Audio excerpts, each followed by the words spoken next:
आज हम सिंधु सभ्यता के पतन के कारणों की बात करेंगे कि वो क्या कारण रहे जिनसे ऐसी विकसित सभ्यता भी पतन को प्राप्त हुई। तो सिंधु सभ्यता के पतन के विद्वानों ने बहुत सारे कारण बताए हैं, जिसमें पहला कारण जो है वो है बाहरी आक्रमण। अभी हम बाद में प्रत्येक कारण को विस्तृत से चर्चा करेंगे। दूसरा इसका जो कारण माना जाता है वो है प्राकृतिक कारण।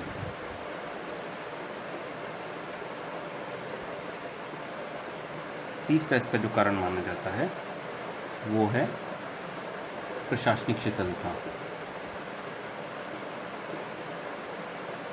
या प्रशासनिक कारण। और चौथा इसका सर्वप्रमुख जो कारण जाना जाता है वो आर्थिक कारण। और एक जो इतर कारणों में हम अन्य कारणों में विभिन्न विद्वानों द्वारा कुछ अलग अलग कारण बताएं, जिसमें नई अवधारणा है, जिसमें कुछ लोग तो कहते हैं कि एलियन या अन्य ग्रहों के निवासियों के द्वारा। दूसरा जो लोग कहते हैं वो कहते हैं कि किसी धूमकेतु या उल्कापिंड के टकराने के कारण। और तीसरी बात जो कहते हैं वो है विस्फोट के कारण।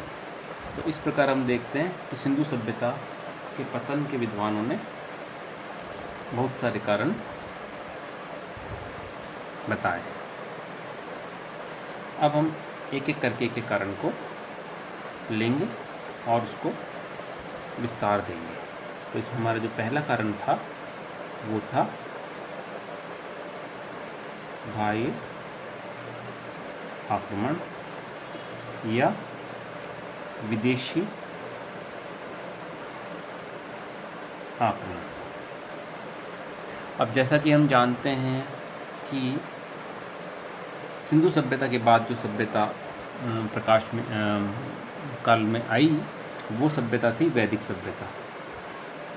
और हम ये भी जानते हैं कि सैंधव निवासी जो थे वो आर्य नहीं थे या वो अनार्य थे।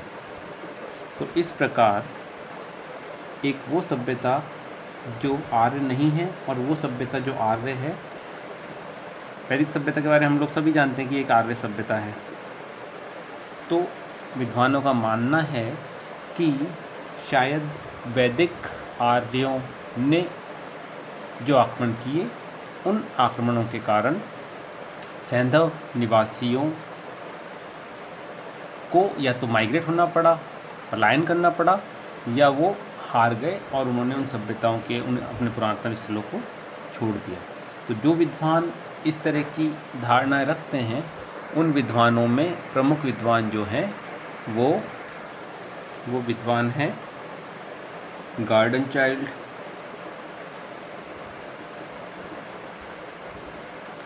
मॉर्टिमर व्हीलर,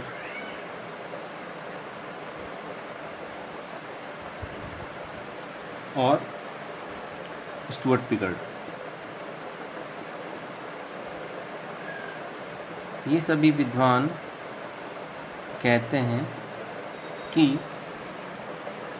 हड़प्पा सभ्यता या सिंधु सभ्यता के हड़प्पा और मोहनजोदड़ो नामक नगरों का विनाश जो हुआ वो विदेशी आक्रमणकारी जाति के कारण या आर्य आक्रमणकारियों के कारण हुआ।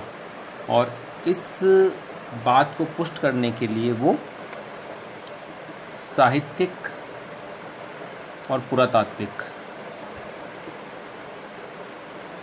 दोनों ही तर्क देते हैं या दोनों ही साक्ष्यों से अपनी बात को पुष्ट करते हैं। जहाँ तक हम साहित्यिक साधनों की बात करते हैं तो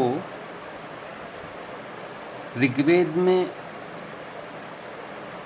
इंद्र जो देव हैं उनको पुरंदर के रूप में वर्णित किया गया है। उन्हें इंद्र को पुरंदर के रूप में उनकी पूजा की है या एक ऐसे देवता के रूप में उनकी पूजा की है जो शत्रुओं के दुर्गों को नष्ट करता है। पुरंदर मतलब पुर का, दुर्गों का, पुर मतलब है दुर्ग, तो दुर्गों का अंत करने वाला।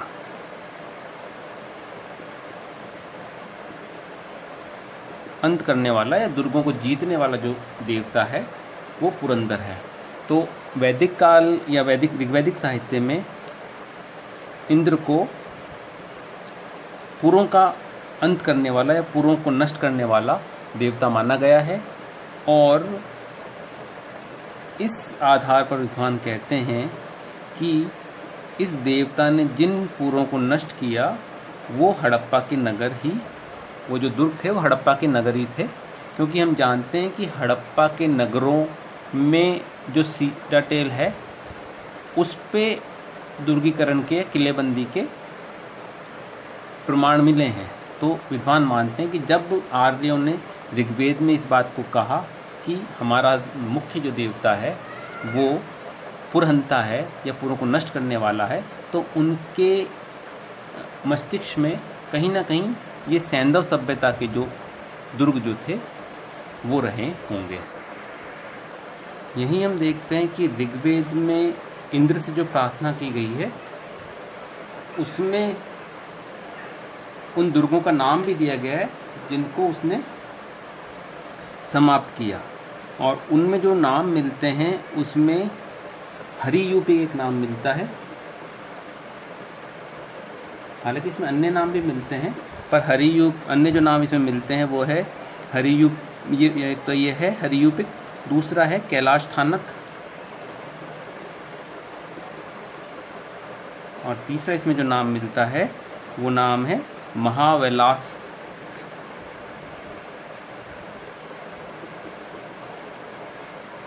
ये जो तीन नाम मिलते हैं इन तीनों नामों में ये हरियूपरिक जो नाम है इसका समीकरण विद्वान जो है वो हड़प्पा से करते हैं।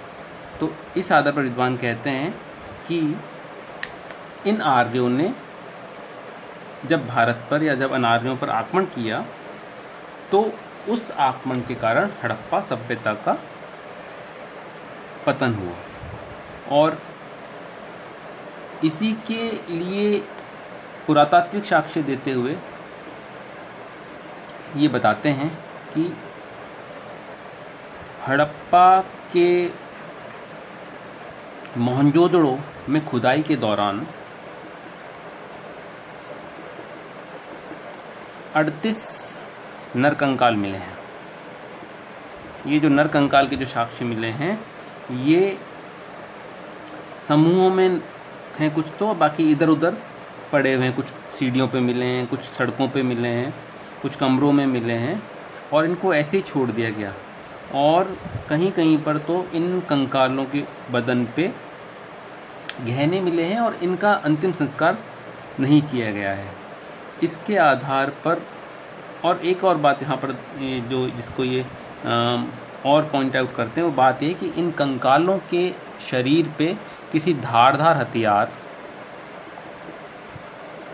के निशान भी हैं।